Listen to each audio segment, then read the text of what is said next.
Hi, my name's Karen. I'm one of the vets at Cats Protection, the UK's leading cat welfare charity, and I'm going to talk to you today about some aspects of cat care.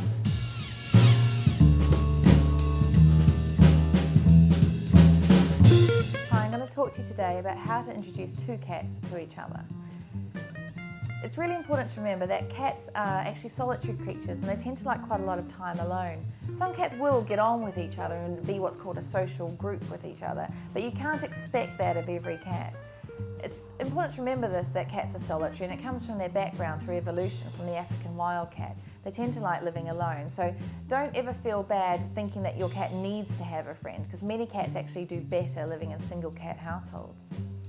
If you do have two cats, or you have an existing cat and you're going to be introducing a new one, it's really important to look ahead and prepare before you introduce the new cat.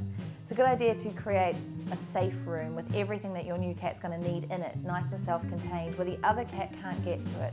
And you're going to need to make that new cat feel nice and secure in that location. In that safe room, it's going to need to have somewhere to hide, it's going to need to have food and water, toileting opportunities, maybe some place to scratch, all of these kind of things, and you're going to need to wait until that cat's nice and settled in that place.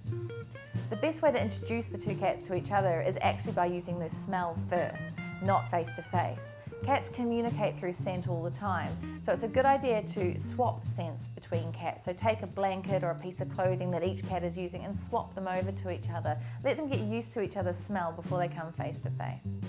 When it does come to introducing your cats, don't rush it. It needs to be slow and gradual.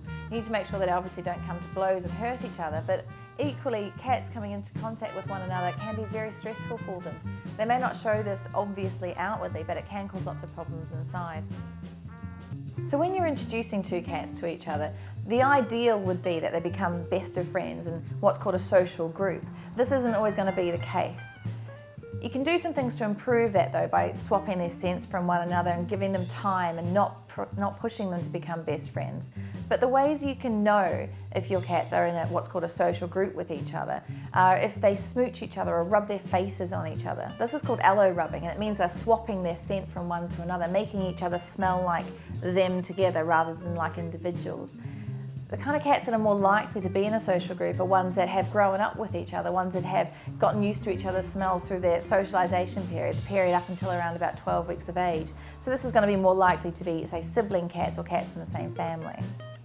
If your cats tend to spend a lot of time apart, or even if they sit in the same area but not quite touching, they actually may not be friends. They may just be tolerating one another. So it is important to make sure that if you've got multiple cats in the house who don't sleep in direct contact with each other, or who don't smooch each other or groom each other, that you may need to think about having multiple resources, many more food and water bowls, litter trays for each cat individually, so they don't have to compete with the other cat to get to them. If you want any more information on this subject, log on to cats.org.uk.